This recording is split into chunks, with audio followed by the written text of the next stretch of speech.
How can you tell when a civilization is in danger of collapse?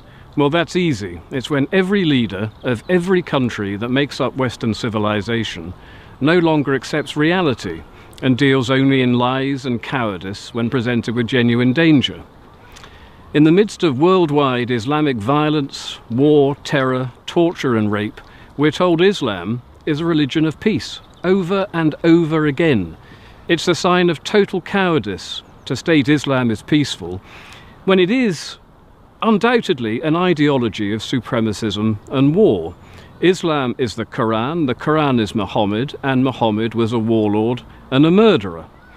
Now, Mecca today is the international shrine to Muhammad, but it didn't used to be. First he had to defeat the Meccans when they laid siege to his exiled home in Medina. Muhammad won the battle and was then involved in the execution by beheading of 700 Jewish male members of Medina's Qurayza tribe. The women and children were taken as slaves and sex slaves, and beheading, as we now know only too well, seems a particular favourite amongst Muslim murderers, and this is because it's instructed in the Quran in any number of verses. Quran 5:33.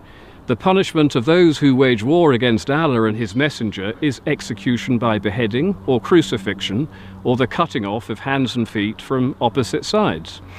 Quran verse 8:12. I will instill terror into the hearts of the unbelievers. Smite ye above their necks and smite all their fingertips off. Nice one. Quran 47:4. Therefore when ye meet the unbelievers, strike off their heads. So you see, Mr. Cameron, when Muslim murderers cut off soldiers' heads in London whilst quoting the Quran, it does, contrary to every lie that you've told, have everything to do with Islam. Now, David Cameron seems unaware that the perfect man in Muslims' eyes was a supremacist warlord, a murderer, and a sex enslaver of little girls. But then everything about Islam is supremacist. Islam translated means submission. Come on, what sort of a religion of peace calls itself submission? And what happens if you want to leave this religion of peace? You become an apostate, and the sentence for apostasy is death. So in other words, if you want to leave the religion of peace, you'll be killed. How peaceful is that, Mr. Cameron? Can't you see it? This religion of peace, this religion of Islam, kills its own women if they bring dishonour upon a family. Honour killings, honour violence, the stoning to death of adulteresses, the hanging of homosexuals. How can a religion which carries out these acts of savagery and barbarism possibly be considered a part of a peaceful religion? Again, I ask you the question, Mr. Cameron. Islam divides the world into two spheres: the area where Islam rules and the area where it does not. Now, the first is called the Dar al-Islam, which means the House of Islam, or the House of Submission, and the second is called the Dar al-Harb, which means the House of War. How many peaceful religions call areas they don't control the House of War, Mr. Cameron?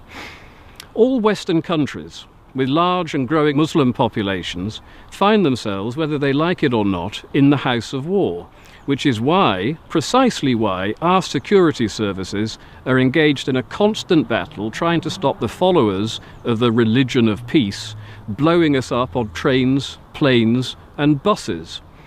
And good old Muhammad, he wasn't just a warlord, he was also a rapist and a sex slaver, which is exactly why we see rape and sex slavery happening today, and not just in Syria, but in towns and cities all across the West, wherever there are large numbers of Muslims.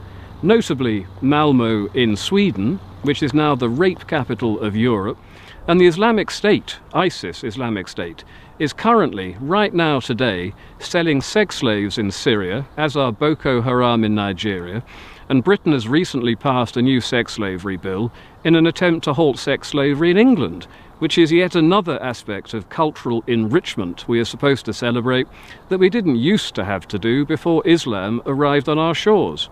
And the reason why modern-day Muslims rape young girls in Western countries is because they don't recognise non-Muslim or infidel laws anyway. But young girls are deemed sexually permissible to Muslims in England because their perfect man, Muhammad, married one of his wives, Aisha, when she was 6, and consummated the marriage when she was 9. But you don't consummate a marriage with a 9-year-old girl, you rape her. And the Muslim rape epidemic carried out against non-Muslim underage girls in Britain is specifically down to Muhammad and the Quran. And no doubt the next time such a story breaks in England, when the next Rotherham one comes around, David Cameron will come out and tell us that not only is Islam a religion of peace, it's also a religion of sexual abstinence and purity.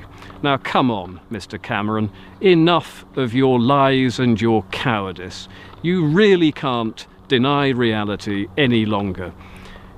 Islam poses the greatest threat to our civilization we have ever seen.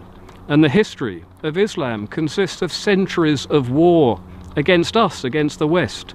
And today the Muslim population is growing 9 times faster than any other demographic in Britain, and demographers are predicting a Muslim majority amongst the young before 2050. What do you think the country will look like then? Do you honestly think we can avoid a civil war when expansionist Islam is so warlike, so intolerant, and so supremacist? And the thing is, this could be dealt with today, but to appease it, as you're doing, Mr. Cameron, hoping it will eat you last like Winston Churchill's crocodile, is a total betrayal of your country and a total betrayal of our children and grandchildren.